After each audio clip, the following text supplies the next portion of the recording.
ask you this. As a hustler, you always got to be able to pivot, and you pivoted extremely well. What else can you do with $10 that's gonna multiply your money in life?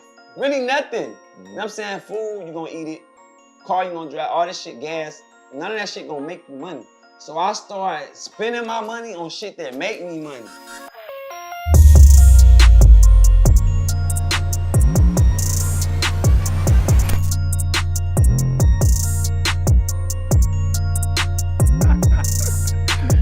I was the first to do it.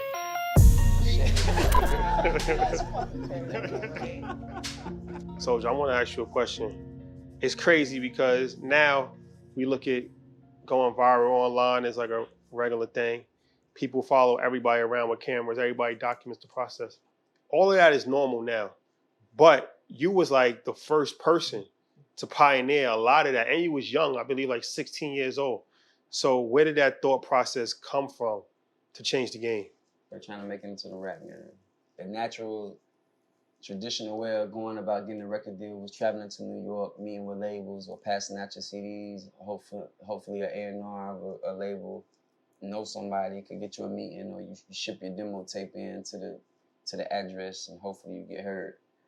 But I was just like, I gotta do this from the internet. You know what I'm saying? Like, I just gotta make it. Like, I was just trying to become famous as a rapper, so I got on the internet and I started off on SoundClick. That was my first like platform that I was releasing music on. And I was charging 99 cents for the record. They were taking a 50% cut.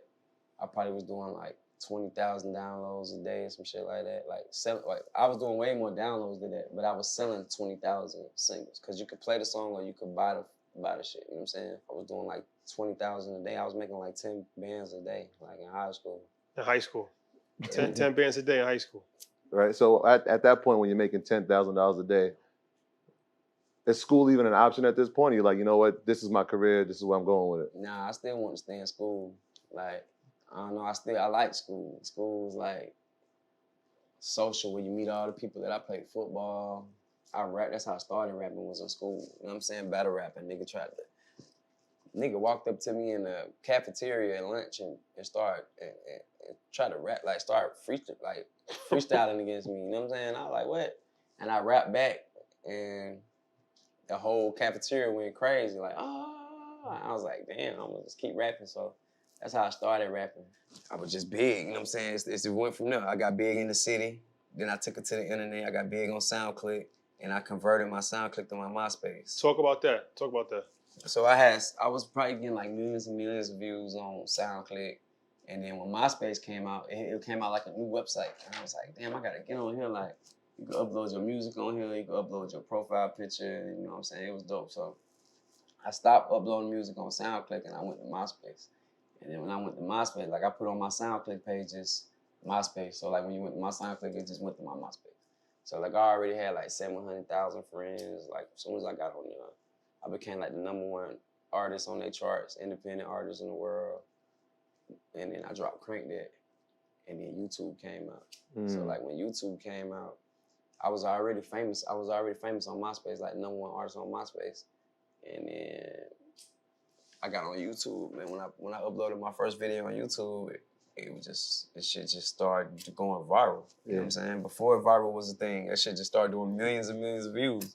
And people started just calling my family and shit, like calling my auntie and shit from Chicago, like Soulja Boy down there, like he like we love him, and they got on the phone, they was screaming and shit. I put my number on MySpace, and they was blowing my phone up. I had like a fan phone. That's when I knew it was real. Motherfuckers that called from Chicago, New York, just screaming and shit, just going crazy. I was like, damn, I'm a superstar. You know what I'm saying? Off the internet though, I was like, what the fuck? At that time, I mean, most people know now that if you on YouTube, you can make money through ads. But that wasn't always true for you, right? Like, how did you know that you can make money from YouTube? Or at that point, could you make money from YouTube? I was the first rapper to get paid from YouTube. I started that shit on YouTube. I didn't start AdSense. They had AdSense always on Google, where you get paid, you put ads on your website. But when I first got on YouTube, there wasn't no payment revenue program. You couldn't get paid. It was just, you upload your video, and it was views. This was like 2006, some shit like that. So you couldn't get paid from YouTube. But then, so this is how it happened though. So like, after I started getting so famous, right? Like, I started getting millions of views. Like, on every video, would do like millions and millions. So like, YouTube was my thing. So like, after a while, I think like after I got my record deal, people started trolling me. Like, then before I knew what trolling was, though. So people would be in the comments trolling, and then they used to get to me. So one day, I don't know if I ever told this story, but I'm gonna say it now. I made a video one day on YouTube, and I was like, every nigga that comment on my page, I make 3 cents per comment. So I was like, every view I get 5 cents per view. I just made up some shit. And I was like, nigga, so y'all keep hating on me because I'm getting rich off y'all niggas. Which I was capping, but I was making millions from like Crank That, other shit, you know what I'm saying? So I really was getting money. So they was believing that shit. So in the comments, they was like, the hate started to stop, you know what I'm saying? Because they were like, we don't want to be getting this nigga no money, we making him rich, you know what I'm saying? But then like shortly after, you could get paid from YouTube. Like you could really get paid for YouTube. Right? Yeah. So, you know what I'm saying? I got paid from them niggas. I got a big ass check. Like right after I said that, I started getting paid from YouTube. Yeah, you went obviously from MySpace, you went to YouTube, but then you killed it with the ringtones and that marketing plan, right? Like Kiss Me Through the Phone was like a complete marketing genius. So where did that thought process come? Who was it, like somebody that mentored you through this, or these are just ideas that you're coming up as a young kid? That was just like, that just happened naturally. Like I wasn't expecting, they started calling me a ringtone rapper. Like I wasn't even expecting to sell ringtones, you feel me? Crank That would just Crank That and Kiss Me Through the Phone, Kiss Me Through the Phone. But so many people liked it as ringtone. They said it is their ringtone. So I was like, damn, you know what I'm saying? But I love it. I love the ringtones. Like I like the sidekick. I missed the sidekick phone. I had a sidekick and I had the ring. I used to go in the ringtone and buy the ringtones, and when the phone ring, it light up and shit. So that was a dope moment. I miss ringtone. I need to bring ringtones back. You put a number. You put a number on that song, right? Now everybody got a text number. Text this number, da da da da. But talk about that. What made you do that, and what was the deal with that? So it was a company called Say Now, where you can create a phone number, which is like a fan number, and people will call it. And the most numbers you get was the subscribers. The more subscribers you get, the more money you get. So I got rich off this shit. I probably make $100,000 a month from that number because I put it in the Kiss Me Through the Phone and everybody called it. So they thought it was a real number. But it really was like a company, you know what I'm saying? Like a fan line. I could pick it up the phone if I wanted to through the computer, or I could message people back and little shit like that. But that's what made me I was like, how can I fucking make this number so big where everybody call it? You know what I'm saying? So I put it in Kiss Me Through the Phone, 678-999-8212. And everybody blew that shit up, and them chicks was fat than a motherfucker. I was like, God damn. Them niggas went on to sell that company, Say Now. They sold Say Now to Google for multi-millions. After I blew that shit up. You know what I'm saying? Every artist followed, though. They started putting their numbers in this shit too. But yeah, that's what. So they was actually just collecting data. They was collecting phone numbers. They was collecting phone numbers, and it was becoming subscribers. So like, say if I came out with a new song, I have all them 500,000 or 1 million people that call the number, and I'm sending it, and it'll go straight to their phone. So it was like promotion for my music, and it was revenue monthly to pay all my fucking bills and shit. So you said 100,000 from there. You was already making 10,000 a day, right? Now the YouTube numbers plus Crank That as the #1 single in the country. You're still 16, 17. Right. What are you doing with this money that's coming in at a different pace? Buying a lot of shit. I bought my mama a house. I bought myself a house. My daddy was already low-key rich, so I just bought him a Lamborghini. I bought myself a Lamborghini. I bought myself a Bentley. And I bought a lot of jewelry because I really love jewelry, so I bought just a lot of jewelry. Lamborghini chain, World of Joy chain, Soulja Boy chain. And that was it. Then I just sat back and stacked after that. When I got rich first, I just splurged. I splurged, you know what I'm saying? Especially when I got my first deal. When Interscope came, them niggas gave me over $1 million. Jimmy Iovine gave me $1 million deal. And I couldn't believe that shit. I was like, what the fuck? I literally screamed. I was screaming. I was running around the house. How old was you? 17. I was 16, but I flew out and got signed there summer. My birthday, July 28th. So I was 16 going on 17. So let me ask you, when you got that $1 million deal, what did it look like? You got an advance for a couple $100,000, you got $1 million up front, they gave you half and half. Like, How'd you actually? I got my whole advance up front, $1 million. $1 million. It was more than that. Was like it was more than $1 million. But I just like to say $1 million deal because that was the thing to say back then. Like, I got $1 million deal. Like, I mean, like, how much you get signed for? I got $1 million deal. And I was like, okay, you did good. You did good. They wired $1 million to your bank account. They wired $1 million to my bank account. Really, before that, I already was damn near $1 millionaire though. You know what I'm saying? So it was like I didn't sign for the money. I signed for the fame type shit. Like, to grow and your the money brand. just came with it. So it was like I was just trying to make it. Like I already was famous, and like I was doing shows. I was probably getting like 20,000 a show, unsigned, still on the road, teenager, and doing my thing. I was like street rich, hood rich. Where I come from, I was already rich, but like I wasn't solidified. I wasn't like on TV. I wasn't like on radio. I was just famous on the internet. I put my email on my MySpace page, and I got an email, and it was like, we want to sign you. Ooh, and I thought it was a joke. I was like, man, I'm not finna get no record deal. Like, this shit is fake as fuck, you know what I'm saying? So, but I sent them my address. I was like, all right, if y'all want to sign me, pull up to my crib. Then they text me and was like, we outside. And then I looked outside, and it was like hella limousines pulling up, like 3 limousines pulling up, and they started getting out, and they all had suits on. And I was like, what the fuck? I was scared as hell. I was still in the hood. And I just ran in my daddy's room fast as hell. I was beating on the door. I was like, Dad. I said, man, he's like, what the hell, what's going on? I was like, man, come outside, man. It's like these limousines and these niggas coming out with suits. He was like, what's going on? I was like, I've been rapping. They said they gonna sign me to a record deal. He's like, what? And then we went outside and he opened up the door and they talked to him like, hey, and they came in. We sat down and then we talked to them niggas. And then they flew me to LA. We went out to eat, we flew me to LA. And I signed with that nigga. I signed with Jimmy Iovine. He was 5 foot. He was like, what you want? What you want? You want? I give you anything you want. What you want? Name it. And I was like, okay. So let me ask you this. The name of the show, our slogan is assets over liabilities. You've been getting money for a long time. What's an asset? What's the liabilities in your words? How do you describe an asset and a liability? An asset is something that's gonna give you money, bring you money. A liability is something that's gonna lose money. So what's some of the biggest liabilities that you had over your life? Liabilities, probably like, I mean, it could be tricky though. You know what I'm saying? Because like people look at like, you look at real estate as an asset, right? Could be. Yeah. You look at real estate as an asset? For most, yeah. You look at real estate as an asset? Yeah. So when I first got rich and got on, I bought a house in Atlanta, Georgia for like $1 million, some shit like that, like 1.2 million cash. Bought the house, owned the house. Thought it was lit, right? I'm like, man, I'm lit. Like, this is an asset. Like, I own something. I ain't never got to move for the rest of my life. Niggas kicking my door. We have a shootout. You know what I'm saying? Shoot the whole crib up. Shoot these niggas. Boo, wah, wah, wah. I got to move because these niggas know where I stay at. So I'm going to be shooting out with these niggas every night because I done hit one of these niggas. They're gonna be coming back for revenge. So I'm like, damn, boom, I gotta move. That's $1.2 million drain. Second,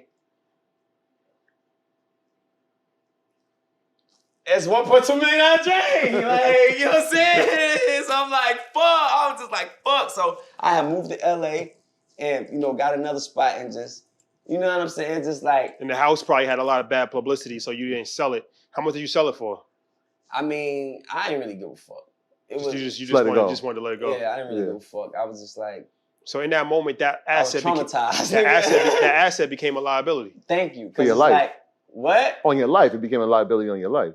Yeah, because it's like you would think that, you know, that was the end of the story. Like you bought the crib, you own it, you lit for life. You don't think about the shit that could happen.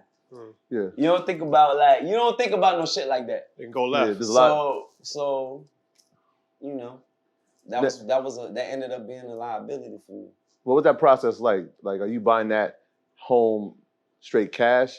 And were you like, exactly, you did it straight cash? Yeah. And so were you familiar with, I mean, you're pretty young, so are you familiar with taxes and all these other things that come with a home ownership? Yeah, okay. But it was just like, you know, you got the money and shit like that. You're not looking at it like that. You're just looking at it like, boom, I got this spot, I own this spot, and that's it. Yeah. Like you said, it depends because it's like a lot of people lose money on houses, and that can be a liability. And people look at a car like a car is a liability, but then you can put a car on Toro or rent the car out. Now that becomes an asset. Exactly. So it depends on how you look at it.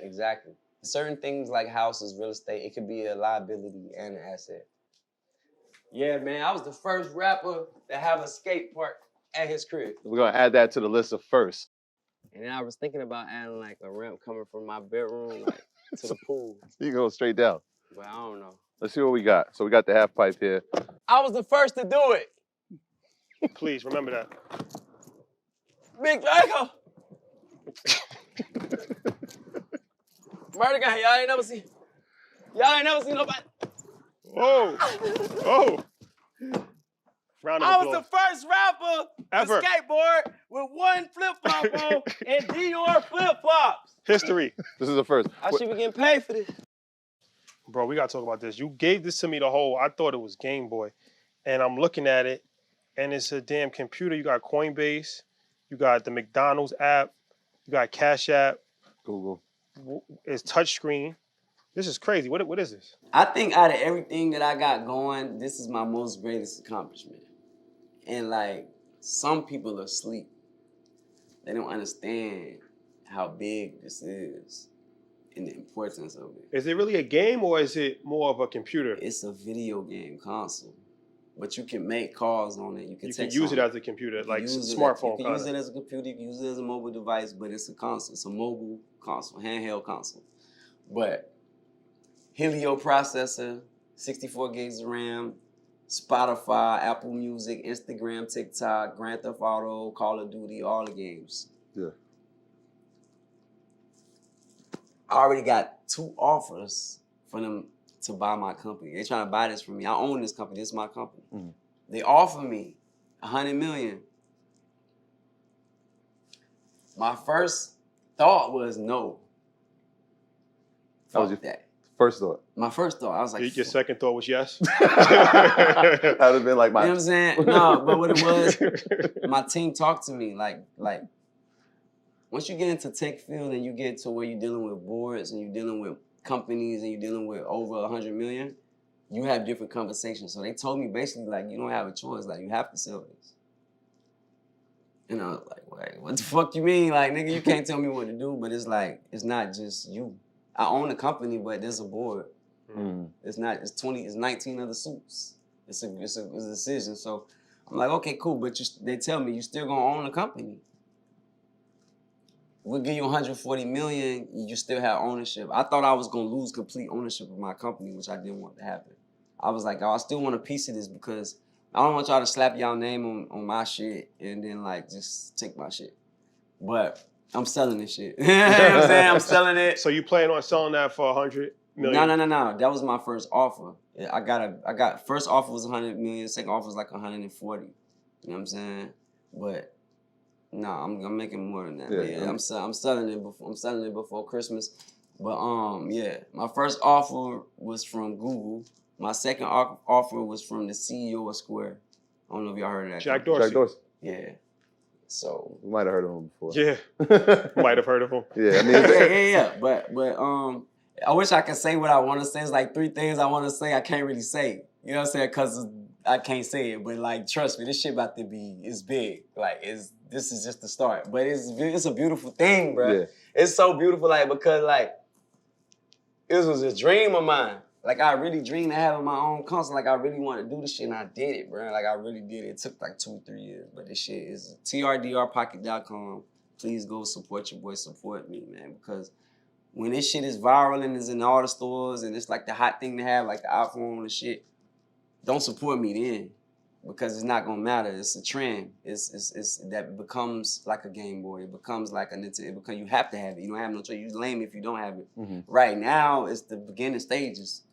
So it's like the people that support me now is what's gonna matter the most. When I see everybody with it, it's not gonna really matter because once you do certain deals and you in all the stores, niggas just gonna buy it because they see it in the store. Mm-hmm. They don't give a fuck if it's a Soulja game. You know what I'm saying? It's the new hot commodity. But Let's clarify. What happened with the other issue with the video game that you had before? no, dope. So my first console, You Live and You Learn, I had trademark issues. 2 of the games that were on the console were not trademarked. They were not trademarked. So I had copyright issues. So I got cease and desist from Nintendo. I didn't get sued, but they told me to stop selling my console. So I scratched the whole complete first console and I came back with this. I follow Soulja Boy game.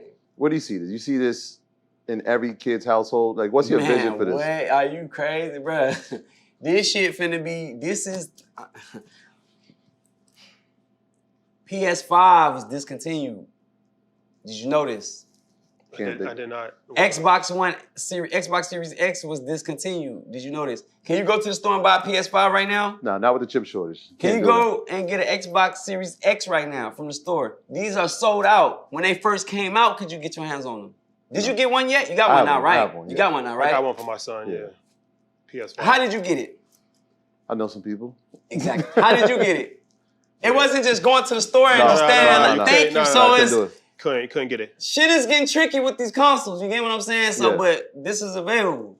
And niggas is buying it and they fucking with it. So it's like, I just say that. I don't want to say too much. So from a technology standpoint, because this is pretty advanced, right? It's a computer.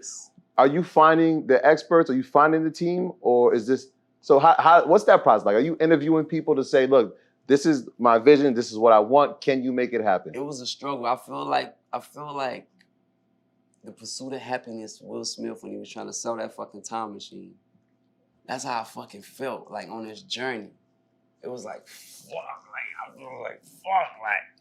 I really had to sit down and really just, like, it was crazy. But no, like, you weed out the people that's bullshit. And there's a lot of people in this world, so, you know what I'm saying? You meet a lot of people, you talk ideas, and you just learn to navigate through the bullshit. And then you finally come across somebody that's serious. In simpler terms, I was on Twitter tweeting out, who gonna help me create a help me create a video game console? Please help anybody, help. And nobody. Because it's new, bro. It's hard getting. Who knows how to fucking create a video game console, bro? Yeah. Nobody. You know what I'm saying? There's only 3 in the last 30, 40 years. Xbox, PlayStation, and Nintendo that were successful on a mainstream level. There are no other consoles. Have you thought about this? So when I was as a rapper, I'm like, why hasn't any other rappers came out with a console? They came out with video games, 50 Cent, Def Jam, as we spoke about. Yeah. Why didn't they come out with a console? Why didn't they do it? All these multi-millions, bro. Y'all niggas that made, I done seen the Forbes list, I done seen the stats. Y'all niggas that made enough money to make a console. This could have been did way before me. Yeah. So I was like, that's what's fucking me up. I was like, damn, so either it's hard, nobody don't give a fuck, or nobody not thought about it yet. Dr. Dre did headphones. Beats by Dre, Apple, Jimmy Iovine, that shit was dope. Yeah. Nobody did the console, so boom, I did the console. You know what I'm saying? I reached out, nobody tried to help me.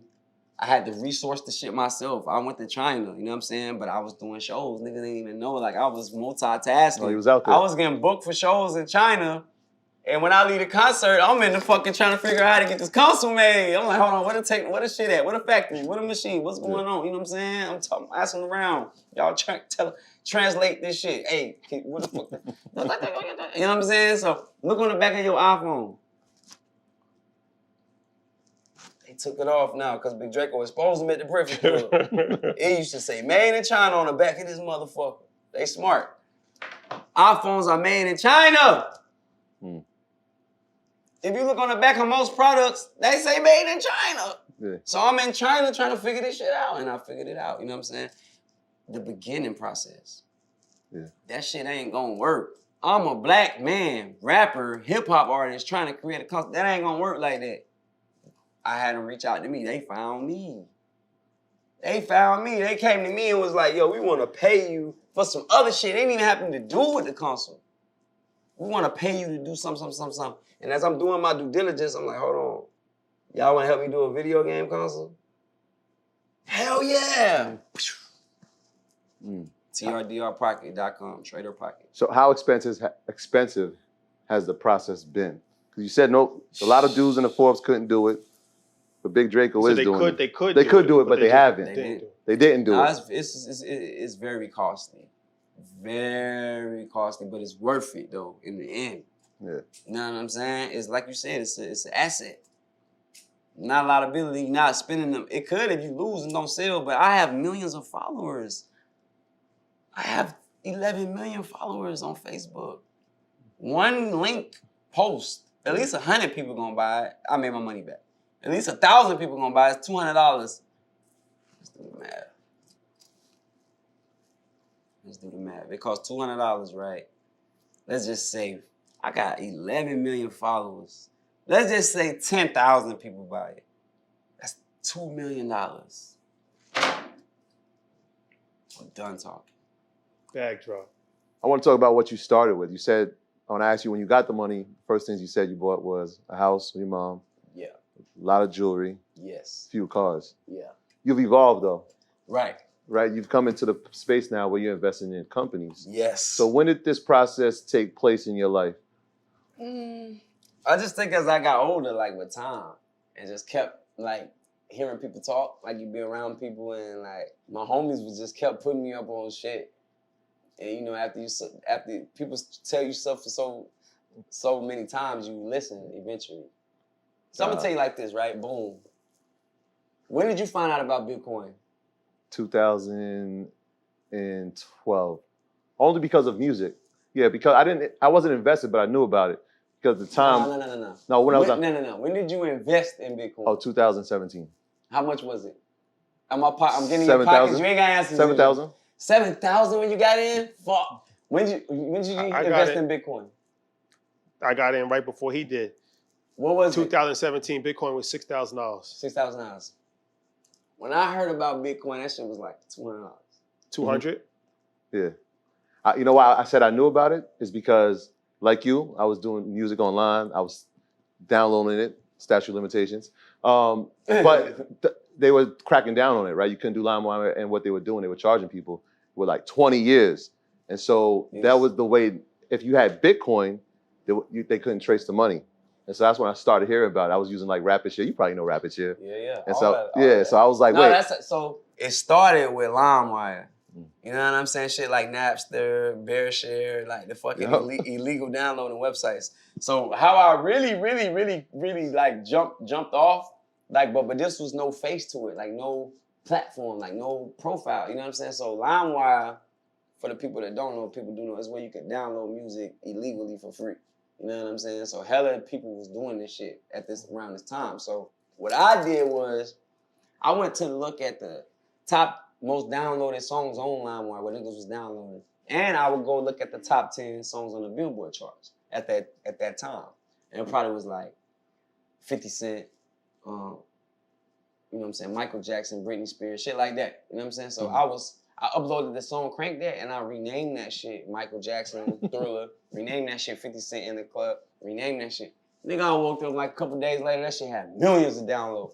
People was downloading like Christina Aguilera. Thinking they gonna get 50 Cent and they getting your and hitting play, and that shit was going, Soulja Boy, you know what I'm saying? But like, that's how I really was popping off, but niggas ain't know who I was. You know what I'm saying? So that's like when I started making like MySpace pages and YouTubes and SoundClick, niggas started like, oh yeah, I heard of Soulja Boy. And that's how my shit was just going so fast because people already heard my song. So let's talk about this Bitcoin situation. You invested in Bitcoin and it was $200, or you heard about it? I don't really want to get to saying my business like that on here, but yeah, but long story short, my partner was telling me about Bitcoin when it was like $200, and he just kept telling me about it. He was like, man, to get Coinbase. And I'm like, bro, this was a long ass time ago.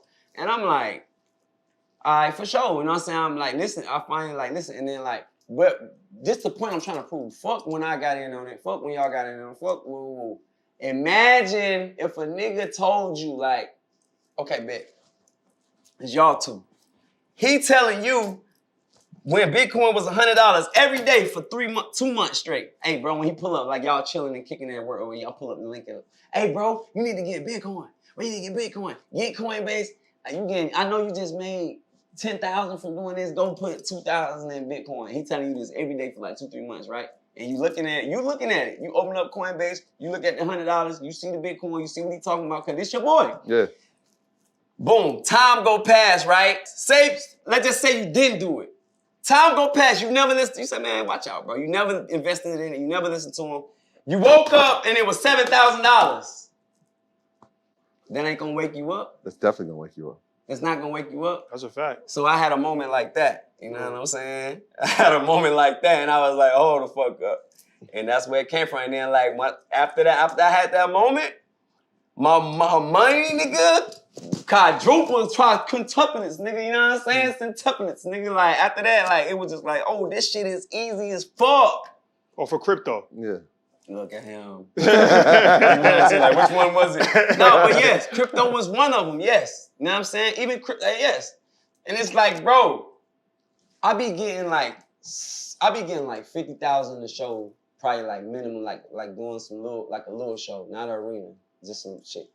Nigga, I might do like 3 shows, a Friday, a Saturday, and a Sunday. I'm always doing shows. Every year I'm doing at least 1 million minimum in shows, you know what I'm saying? If I don't put a record out or not. So, say I do 3 shows, right? That's 150,000 I come back home with, right? Mm-hmm. I just take 10,000 and dump it in Ethereum, 20,000 dumping in Bitcoin, 50,000, just the whole 50,000 just dumping into something that's gonna multiply the shit instead of just like wasting it. Not even wasting it, cause it's what else can you do with $150,000, or what else can you do with $10 that's gonna multiply your money in life? Really nothing. Mm-hmm. You know what I'm saying? Food, you're gonna eat it. Car, you're gonna drive. All this shit, gas. None of that shit gonna make you money. So I started spending my money on shit that make me money. Mm. So what? Bitcoin was one of them. You know what I'm saying? That was just one of them. But I'm just talking about all the shit in life. Investments, period. Thank you. So then it become like a game. Then it become like, you know what I'm saying? When you learn the charts, it ain't that hard. Mm. Everything, when you young, they make it seem like everything in life is so hard. Like, oh, you want to be a scientist? Or you want to be a doctor? You want to be a dentist? Oh, you want to learn the stock market? Like, no, that's Wall Street. And that's like, they make it so, but then when you really just take a couple classes on it, or just pull up a video, read a book, or just watch a fucking 2-hour, 30-minute talk about it, and just, you know what I'm saying, get the grasp, this is the beginnings of shit. Yeah. Everything gets advanced. You can start how to ride a bike, and then you go BMX and get the flipping on that motherfucker. Or you can start just playing the game, and then you can be the best #1 person in the world at that game. You know what I'm saying? So everything going levels. It's a beginning level to rapping, producing. It's a beginning level to the stock market. You can learn just the basis of investing in it, or you can get deep into that shit. Whoa. Soulja. Whoa. I'm live on Revo. In the kitchen with the folks. Yeah. Take the jet to New York. Yeah. I don't want to go to court. Yeah. Balling on niggas like a sport. Yep. I pull up and press one button, I'm dropping the top. In a Lambo Urus. Take out like Fast and the Furious. Nigga, I'm serious. That's how it come, you know what I'm saying? You hit a beat and the music just comes. Nah, makes sense. I be making beats right here. Yeah. I produce Crank That, man. Crank That sold 5 million ringtones and five times platinum. Like, I made that beat, bro. I think one of my favorites that gets slept on is We Made It. Nigga, we made it. Oh my gosh. You made that beat? Yeah, shout out to Drake, though.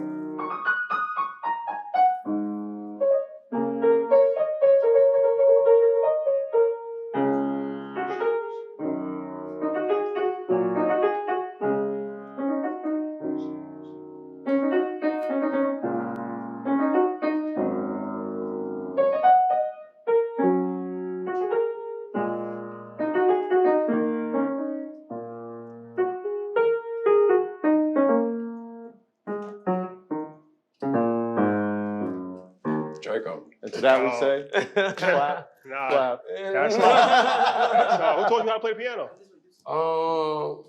I took like keyboarding classes in school, and then when I got signed to Interscope, like when I got my record deal, they taught me how to play. Obviously, you started investing in different type of asset classes, but one of the things was music, and I think a lot of people don't really understand how valuable you are to music, being the fact that you write the songs, you produce the songs, you engineer the songs. So even when you didn't have a Crank That, a #1 single, you were still producing a lot of music that people probably don't give you credit for. Yeah. So what was that process like, knowing that, you know what, I don't have a Crank That, but I can still be sustainable in this space by doing something else? That shit was fun. You know what I'm saying? It was like I got to see all aspects of the music industry.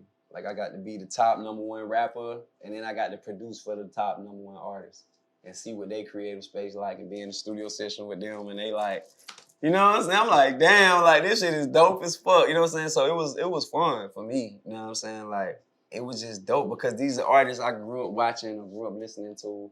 Now I'm in the studio trying to create something for them. You know what I'm saying? And you know, when you hear it come out on their project, you hear their album, and you hear your tag, or you just know that you made that beat, or you know that you wrote this or you did this. It's fire, man. It was fun. I had fun. I want to take it back. Your first album, SouljaBoy.com. A lot of people to this day probably don't fully understand why that title was called SouljaBoy.com. But from my understanding, you was buying a bunch of different websites, and that was actually a website that you purchased, and you put it on the album, and then people was, so not only did you make money from the album, but you made money from people going to SouljaBoy.com. Talk about that. Yeah, no, it was a website that I created, and I was trying to drive traffic to it. So like when we sat down to create the album title, Interscope and all us, we in this big meeting round table with all these suits. What do you want to call your album? I'm like, Soulja Boy. It's SouljaBoyTellHim.com. SouljaBoyTellHim.com. I was like, SouljaBoyTellHim.com, because I already own the website. I already had, you know, steady traffic, but I'm like, you know, if this album go platinum, if it do good, that's 1 million people that fucking see the thing. They gonna type this in.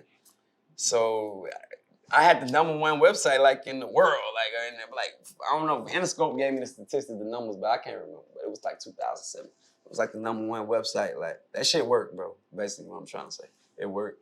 This is a rap genius. This is like a genius. Period. Period. Right? Like marketing, business. Yeah.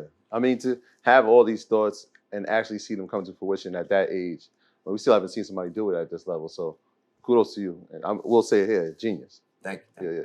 All right, so let me ask you this, man.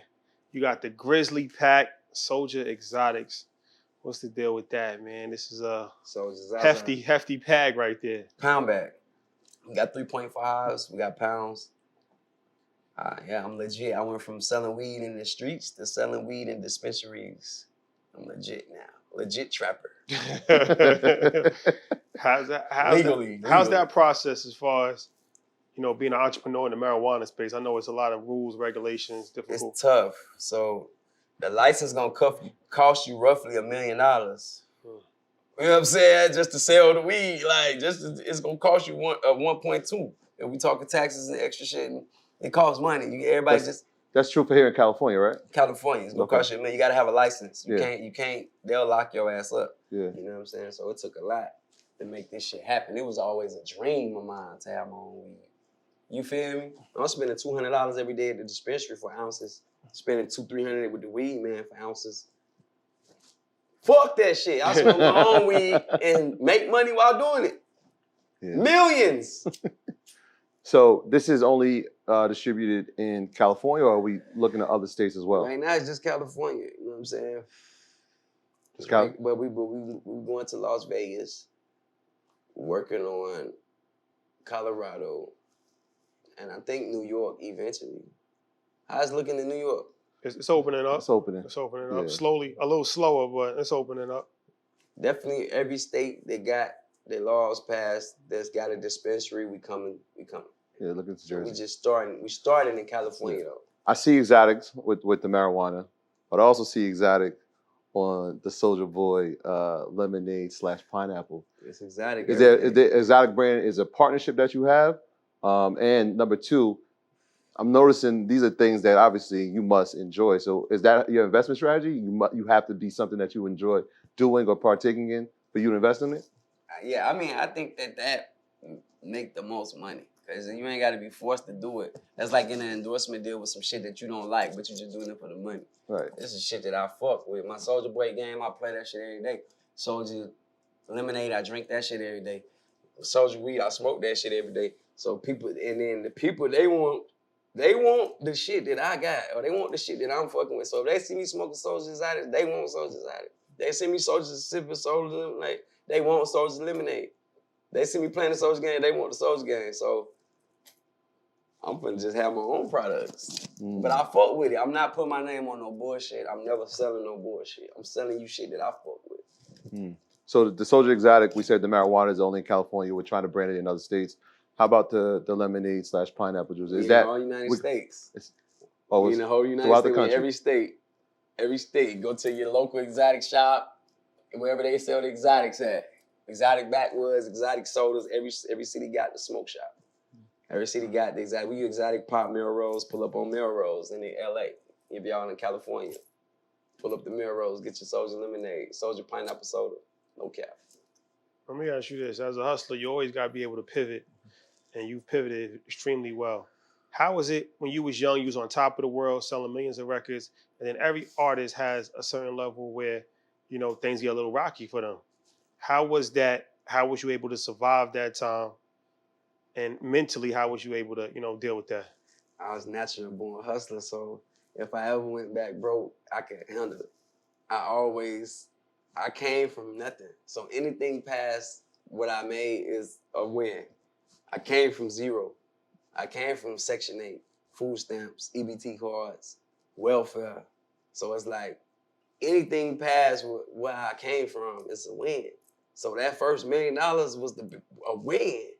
$10,000 was a win. $20,000 was a win. $100,000 was a win. Because I'm coming from minimum wage to $20,000 a show, $10,000 a day from downloads, $1 million advance from a record label, royalties of multi-millions. That's his blessings from God. So anything past zero was a win. So I'm up this far in millions and millions and millions of wins. So it don't matter how much I spend. I can go back to 100K. I can get back to 10 million. When I made my first million, I knew I could make another one. That's where they fucked up at. That's the key. That's the key. The first million is the key. It's like once you do something, you know you can do it again. So when I made the first million, I was like, damn. So that's what I got to do to make $1 million. So I did it again. I made another million. It's like, damn, I did it again. I did it again.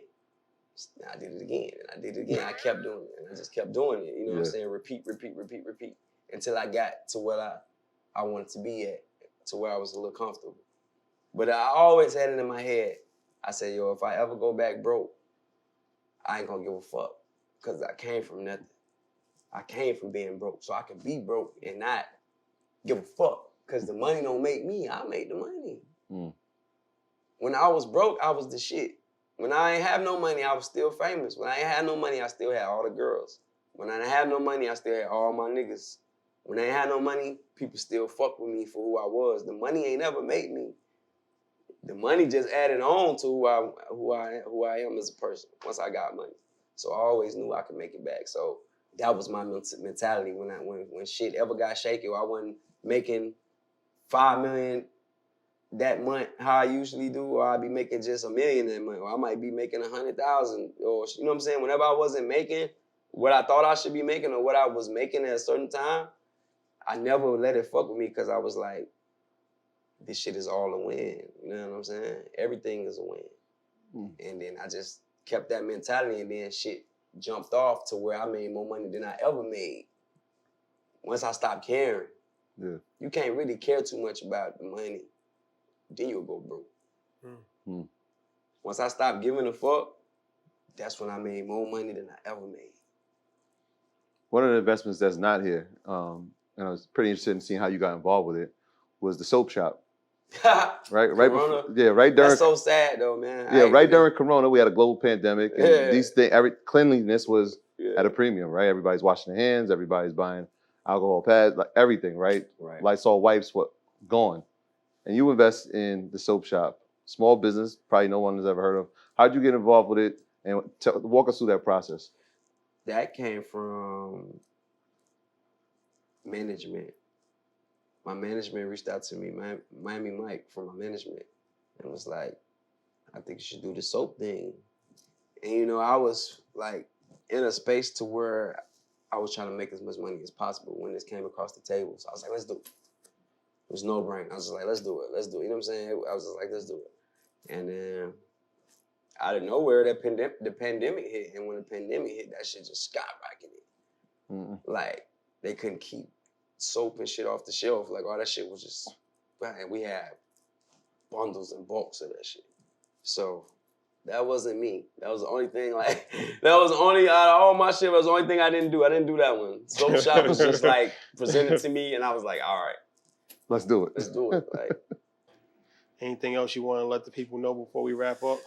That's it. I'm doing movies and TV shows. I'm an actor now, baby. I'm an actor now. I'm on movie sets. I'm on trailers. Somebody get a sack. I got scripts. I'm studying scripts. 2022, I'm on movies, TV shows and movies. You know what I'm saying? So that's what y'all can expect from me. And then my record label. I'm gonna have one of the biggest record labels in the game. I found some of the best artists. Chief Keef, Famous Dex. You found Chief Keef? Let's go down the list first. We got to talk about this. I find Chief Keef. How'd you find on the internet? I found him on the internet. I was supposed to sign Chief Keef, but my label, Interscope, went behind my back and signed that nigga behind my back. But I couldn't be mad though, because I was like, we label mates. I love Interscope. I love Jimmy Iovine.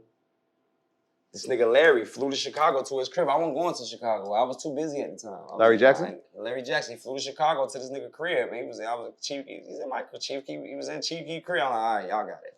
You told Interscope about Chief Keef? Or they just found out? Man, you know I didn't tell goddamn Interscope about no fucking Chief Keef. You know, goddamn, I was their artist. You know, they was watching every fucking thing I did. Who is this fucking artist he got a song with on the radio? What was the first song we did? 300 remix. Yeah, I discovered Chief Keef, but I didn't sign him. So if I would have signed him, I would have had one of the biggest artists in the game. So my talents are proving that I know talent. Yeah. So I'm signing niggas, you know what I'm saying? I'm gonna have one of the biggest records like SODMG Records. I just signed Flo Malcolm, Hood Trophy Bino, Chet Hanks, which is Tom Hanks' son. CJ So Cool, he's a popular YouTuber. I got a nice little roster. SODMG Records, SOD Money Gang. Y'all want your CEOs dancing all in the videos. Come sign the SOD. It's been a pleasure, my brother. As I told you, you was the first person that we had when we built our platform. This was years ago. We mentioned you, and I showed you documentation. You did. No cap. Y'all was the first. I appreciate it. That meant a lot to me. Shout out to y'all. Let's make history again. It's Big Draco, assets and liabilities, and cryptocurrency. Thank you for the hospitality, my brother. I appreciate it. My God. Draco. I love you, my G.